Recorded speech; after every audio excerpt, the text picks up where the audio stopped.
Yes. Yeah, we are. Are we ready, Jeff, to go live? Yes. Okay. Yes. Yeah, we are. Are we ready, Jeff, to go live? Yes, we are ready. Okay, here we go. Let's get it started.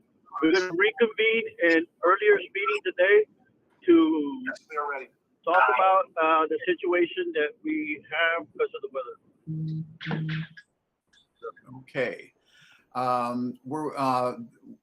I talked with Patrick earlier today. He said he anticipates being able to get on. And so if someone sees the last two numbers of 87, let me know. In the meantime, there are developments and some good news, actually, unless it's changed, Fernando.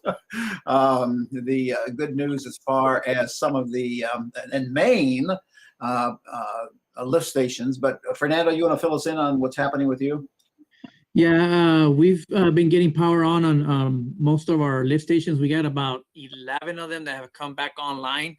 Our treatment plant has come back to power, and our Sauce commercial water tank has power now. That's a big relief because now we can start running those pumps again. But it's good news that we're starting to come back online. Okay. One of the things that Patrick said tonight is there are issues like that are coming back on, and they seem to be going in the right direction now. I don't know what that means other than those words, and hopefully he'll get on soon and be able to explain that. I'm looking around the screen because I heard somebody come on. Fernando, what about tonight? What's going to happen tonight? Right now, we pushed out that at 10 o'clock, we're going to try shutting the water down again to fill up the tanks. We're not pushing this out. We're going to try to keep one of the tanks running through the night, see how we do with pressure.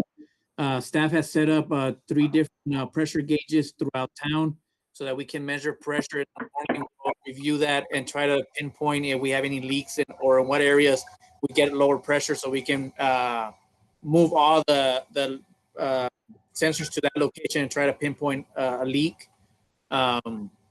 But yeah, we're pushing out to the public that at 10 o'clock, we're going to shut the water off to fill up the tanks. Avenue A was open today to residents to get water. We're going to do a test run, see how that process will work. If it works out, then we can continue doing that for residents to give them water. So far, we had a time frame where the pressure dropped a little bit while we were giving water to residents, but it came back on. So I haven't heard back from Neighbor Rego, see if they had any further issues. I'm assuming they're still running water out there to residents. Around 6:15 when I talked to them, there was already 24 vehicles that had gotten water. And like I said, we're doing a test run with that tonight, see how that process works. It seems like it is working. We have 3 water hoses hooked up to that hydrant, so they're filling up 3 vehicles at a time. Sampad still, they're pushing about 1,800 gallons per minute to us, but that's being split between 2 tanks. Avenue A, unfortunately, is only getting about 600 gallons per minute, and that's good. To fill up that tank is going to take 29 hours at that rate. Are having issues with one of their valves still, and they were working on it. I'm hoping once that's fixed, and we can get more water in. And as we continue addressing these water breaks, hopefully we can start pressurizing by tomorrow. Before I ask you the next question, Patrick, are you on by any chance? Did I miss you? Yes, Gary, can you hear me? Wonderful, wonderful. Yes, we can, and been waiting for you. And Fernando just reported on the lift stations that do have power. Thank you very, very, very much. But do you want to give us an update on what Aransas Pass looks like to you at this point? Yeah, from our perspective, we've made some headway today. We've got some circuits energized in the community, and I know that OCB 9325 out of the Seawall substation over behind the HEBs, which feeds the Ransom sewer lift, Fernando, that circuit was energized, and I believe it should still be energized at this time. There's a couple of other circuits that were energized today. The crews are doing step restoration on one of them, which means that they're having to go in and slowly bring it up with opening and closing switches and a lot of field work that's going on.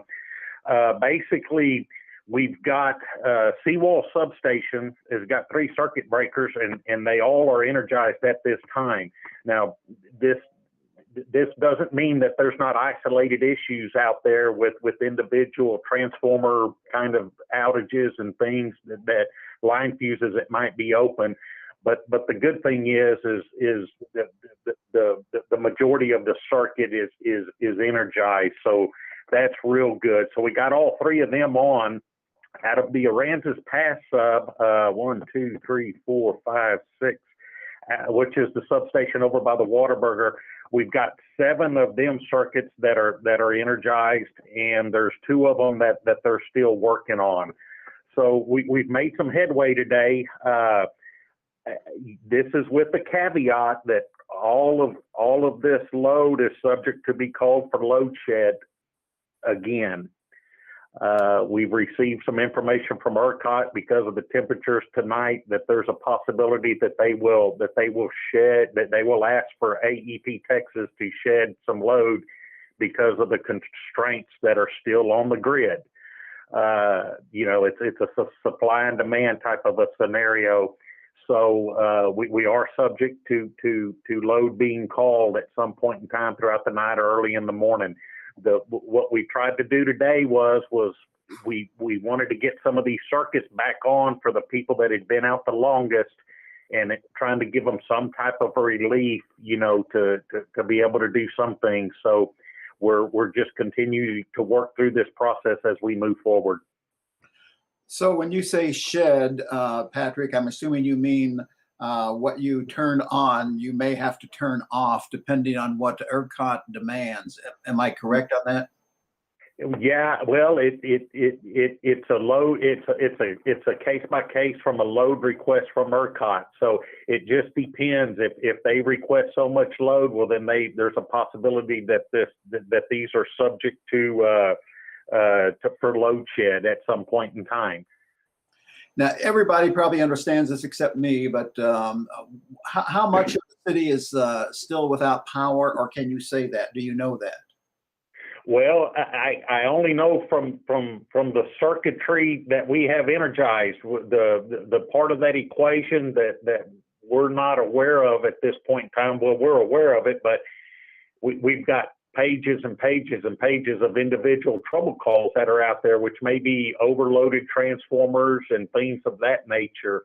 So, I would say that we've got a pretty good bit of the community, the circuits energized, but we know that there's still a tremendous amount of work to be done to do the individual outages and the line fuses, and there's issues that are still out there that we've got crews ready to go and to start to get on top of that also the next couple of days.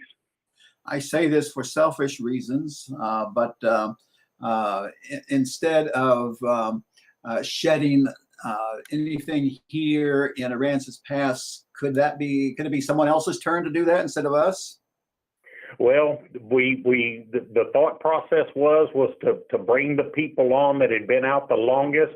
I cannot promise you that, Gary. The dispatchers, whenever they get the orders from ERCOT, the dispatchers they have the circuits and they try to do the best they can. But I can't promise you that's confidently that they're not going to load shed tonight.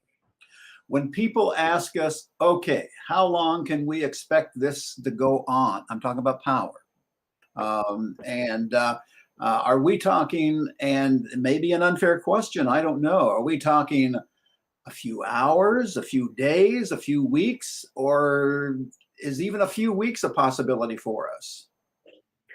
From the information we're receiving from ERCOT is as power generating units come online, within the ERCOT grid, and there's more availability to bring circuits and customers online, that's how we're going to eventually work our way through this. So when the power generators throughout the whole state, I know that STP, the nuclear power plant, the big one up in the Bay City area, that had tripped offline. When you think about a power plant, you think about sources that power that location. A lot of them are have a big water demand on them. Some of them have natural gas components to operate them, and there's all kinds of separate issues with some of these power plants and issues that they're having, and the reasons why they tripped offline, that they're struggling to get them back online. So I guess, Gary, real quick, until ERCOT can get these systems back and give us more availability and more power in the grid to bring it up, at that question I can't answer for you at this time. But in theory, if the weather starts getting a little warmer for us and the demand equals out, hopefully that will give some of the power producers an opportunity to resolve some of their issues and get their operations back online in Texas. Okay. So I'm hearing you say, and I understand, we all understand, I'm hearing you say that it's impossible to predict right now, but all things considered, if the weather is cooperative, and that may allow ERCOT to free up power essentially for us, but there's no timeline on that either. No, so sir. we will leave this meeting and understand, we'll leave this meeting with no real prediction of when we will be online. I know during a storm, we will ask you that same question. During a regular thunderstorm or something, we'll ask you that same question. And you are very good about coming back and saying, oh, we should have it ready by a couple of hours or something like that. But in this particular situation, which is scary, quite frankly, in this particular situation, I'm not hearing any prediction at all because there's so many factors involved with this. Am I stretching it or what? No, sir. You're pretty accurate with that statement, Gary. What we have and what we're dealing with is the biggest issue is not an infrastructure issue. It's not a tremendous amount of damage with poles down and transformers and things like we have in a hurricane. What we have is a capacity issue and a supply and demand issue that are issues that are dealing with uncontrollable circumstances from AEP Texas perspective.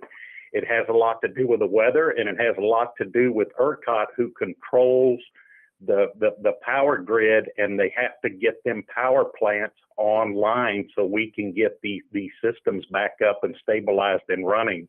And AEP Texas, we don't have any control over that. So we're just trying to relay the information that we're getting and trying to be, candid and prudent with our customers and our cities. That's the situation we're in right now.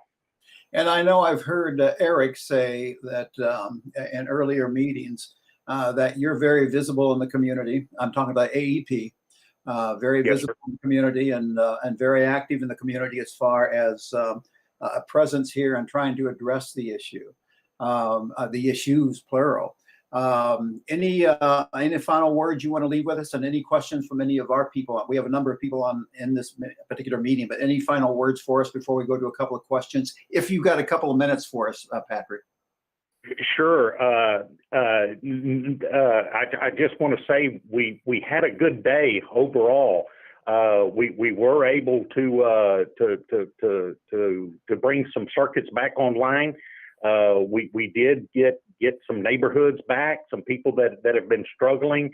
So we had a real good day. So I want to try to focus on that. The prediction is with the weather being like it is tonight, ERCOT has already given us warning that there's a possibility for a call for load shed. So, maybe we'll catch a break and that won't affect us. But we did have a good day, Gary, for the citizens of Aransas Pass and for the customers. I feel like we did. And we've seen evidence of that also. I appreciate that. Any questions from any of the people around the screen here on the particular meeting in this particular meeting for Patrick? I have a question. There's a question from Dan, Patrick. I don't know if you can hear or not. Can't hear you, Dan. I'm sorry. Can't hear you, Dan. We can't hear you. There we go. That's better. Go ahead. I have a question. Seeing that you're talking about load shed and capacity issues, supply and demand and all of that, there's still several areas that do not have power, obviously in Aransas Pass. And even though our power came on at 3:30 this morning, and I don't want to lose it, would it not be fair to the entire community to do some rolling power, rolling blackouts so that everybody gets a share of that power or, the capacity, or is that not feasible? There's a lot of factors that can contribute to the decisions made on that. And at this point, they're trying to do that, but the availability of the power eventually to do it from an overall perspective is where the challenge is. And with it being so cold, there's a chance that if we de-energize a circuit and try to bring up another circuit, if the other one bails out and doesn't come back up, we could create some issues. But there is a process going on. We was on calls today, and Aransas Pass was part of the internal calls, and that was exactly what was talked about. Was that we need to, if we need to take some power from other areas and try to direct it over here, that's what we need to do. So that is happening, and we fully understand that there's people that have been out of power for days, and that's something that we're trying to do. Thank you. I have a question. This is Jason Knight. Is there any type of warning that goes out, or just that they decide, well, it's their turn, they just flip the switch and your power's out without warning? Yes, sir. Yeah, no. There's no advance warning, Jason. Yeah, that's something that probably should be addressed down the road. I know it's not in your hands, but I know it's up the ladder. I had to ask that. Thank you. Any other questions for Patrick? Well, we have him on the phone here. Patrick, if not, we're going to continue with our meeting. You're certainly welcome to stay, but I know you got to move on to some other things. But really appreciate you attending and updating us tonight. It's been, frankly, very helpful. And it was very helpful today, and a lot of good positive things happened. And we anticipate even more positive things happening tomorrow. Yes, sir. And I'm Gary. I'm keeping the information flowing to the chief as we get our releases, and I'm sure everybody's that information getting disseminated out to the leaders in the community. So I want to appreciate the chief for taking the lead on that. And feel free to call me. Everybody's got my cell phone number, so that's what I'm here for. And we're just going to continue to keep our head down and trying to get through this unprecedented event. One final thing, Mayor. Yes, Patrick, can you hear me? Yes. No, I just want to thank you for everything you've done for the city, and keep up the good work. And I did see that a whole bunch of part of Aransas Pass came up today. Really appreciate it. Gotcha. I appreciate that, Mayor. Thank you so much. Anything else for Patrick, folks? If not, Patrick, thank you so very much. Okay, guys, we'll be in touch. Y'all have a good evening. You also. You Thank too. you very much. Okay, bye-bye. Okay, moving along.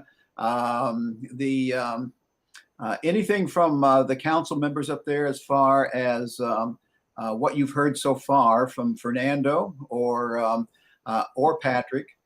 Any questions from you at this point before we move forward? If not, Eric, what's been happening in your shop? And I know you've been putting out a lot of messages, and boy, there's nothing as good as that reverse 911. That is an excellent tool for communication.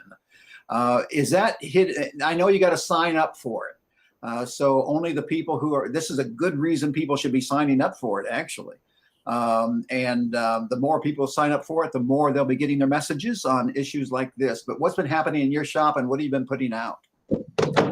We've just been trying to update the public pretty regularly there. And let me see here. I'll try to show you something that I can. Let's go to this one.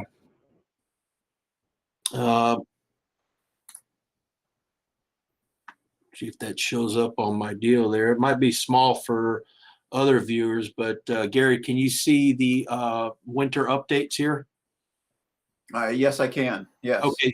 So I've been doing pretty much regular updates online, and the reverse 911, like you had mentioned, is based off of these updates, and then some little more important things that must go out more urgently, kind of like shutting off the water after this update came out. When I got noticed from Fernando, I went ahead and pushed that out separately. But you know, people can go online to the website police.aptx.gov. Right up on the top right, there's an emergency alerts bar button there. They can click on that and they can sign up for those code red emergency alerts, right away. You get, when you sign up for those alerts, that's Hurricane Harvey there, by the way, that you can see. Nice little image. But when you sign up for these emergency alerts, it's very simple. And people listening right now can get signed up just by texting AP alerts to text number 99411. AP alerts to 99411. You're signed up. That easy. Or you can register online. You go online, you get your email address and everything else, and we get you set up. So folks really do need to take advantage of that system. We put out 3 or 4 code red alerts today. And I try to give 2 online regular alerts each day, as you can see there. We're on alert number 7. Today we had a water filling station this afternoon, and it's still going on right now until 8 p.m. if they got water and folks are still out there. So they can get out there on Yoakum right behind Care. You got to bring your own water buckets, and you only get 10 gallons per car. So do that. And we got a request again. You will text the word AP alerts to number 99411. And I know it sounds like a short number, but that's the number, AP alerts to number 99411, and that will acknowledge you that you are signed up. Anyway, so you can go fill up behind the old Care Regional right now, 5 to 8, 10 gallons. Bring your own bucket, and there is a little driving pattern there that you must follow. We're asking that you come in on 13th Street because you open and drive on down, and you can get 10 gallons. Now, it has had quite a few folks, and sometimes the water runs a little low and it stops running. So we got to let it gather up a little bit and it starts running right back again. We really need people to report leaks to the Public Works Department. You can report them all night long at that number. It will forward to the police department, 758-5301, and then extension 2100. Again, that's 361-758-5301, extension 2100. If you're looking at these alerts online, you can tap on any one of these numbers and it will automatically make that phone call for you. You just got to wait to talk. That's how I have it set up. We still got a water boil notice, as you know. And the other thing that I want to tell you is I was out at Myrtle and North Houston at our local city shelter that we are in partnership. It's actually the church, Calvary Baptist Church, and we jumped on board with them to participate. And right now they're giving out some amazing hamburgers. It'll put Whataburger to shame, to be honest with you. With nice crunchy fries, or you can get some chili and some beans and stuff. If you want to get out of the cold, get warm, you need to charge your cell phone. You can do all that. If you got an electronic oxygen tank and you still are out of electricity, you can do that as well. If electricity goes good, though, we might say that the shelter needs to close so that they can clean up and get ready for church services. So do use that service this evening. Do go out there and feed yourself, your family. Last I saw, they had plenty of food left. And that's pretty much it there, Gary. I appreciate you giving me the opportunity to speak. Remember, go online to police.aptx.gov, get signed up for alerts, and make sure that you stay in the know. We appreciate that. And just to repeat something you were saying there, in case there is a need for sheltering tonight, they can go to the church. Is that correct? That is correct. Miss Gaff and I spoke, and we both agreed it would be nice to extend that one more evening, and that's what they said they were going to do. Now, if they clear out and nobody shows up, because it's a big facility with very few people right now, as you can see in the live video I just did, if they have a very small turnout or no turnout, they might close down early. I leave that up to Mrs. Gaff and her volunteers. Okay, very good. Anything from anybody else? Don't want to keep you here all night. Anybody else want to? Go ahead, whoever's trying to get through. Fernando, as far as the power load, are we doing anything with like city facilities or parks or anything on cutting back on the power usage? On the city facilities, right now, City Hall and PD Fire are still running on generator power. Yeah, like as far as like the field, any kind of lighting, parks or anything like that. Are we? I mean, I don't know how much it'll make a difference, but like every little thing may help to save us from getting the power cut off again. Yeah, I know here at Public Works, really nobody's here in the office. Everybody's out and about on the street. So it's only the front office staff that's here. So everything else is shut down. And we are trying to minimize that. The other facilities that just came on with the lift stations, it's really just the pumps that run there. Chief just mentioned that City Hall and PD did get power back on. So it would just be the staff that's there working. Okay, and I was also going to recommend maybe we could start pushing something on social media, newsletter, anything, like businesses that are not open, if there's anything they can do to possibly cut back on the power load, the situation out. I mean, every little thing may help to stop the power getting cut off for people again. Yeah, I'll get with Chief and see if we can push that out too in the next update. Okay. Thank you. All right, thank you. Anything else from anybody? Gary, it's Jan again. Yeah. Considering everything that we've gone through, considering everything that, we are right now, we're really running, trying to catch up with everything. We're not being proactive, we're being reactive to everything. I think it would be a great idea after we get the city back open and power and water and everything. Maybe we do a call to action within the entire community to come to a meeting or a call-in or something, how they can help the city proceed in the future. And lots of different, everybody has ideas, and maybe just to listen to some of their ideas so that they feel like they're being heard. I think what you're saying there is a community-wide debriefing that the city could hear, and they would be invited, Sandra.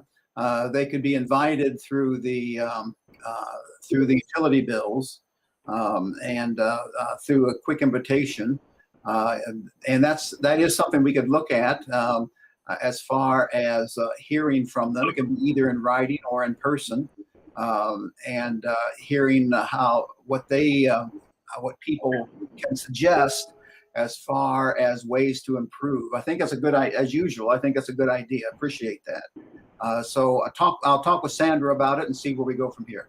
And we'll keep you updated also. Thank you. Anything else, folks? If not, appreciate it. We need to make a motion to close the meeting. Okay, I make a motion that we end this meeting. We adjourn this meeting. I'll second. All in favor? Aye. Well, good night, guys. Thank you for everything. Bye. Bye. Bye, y'all.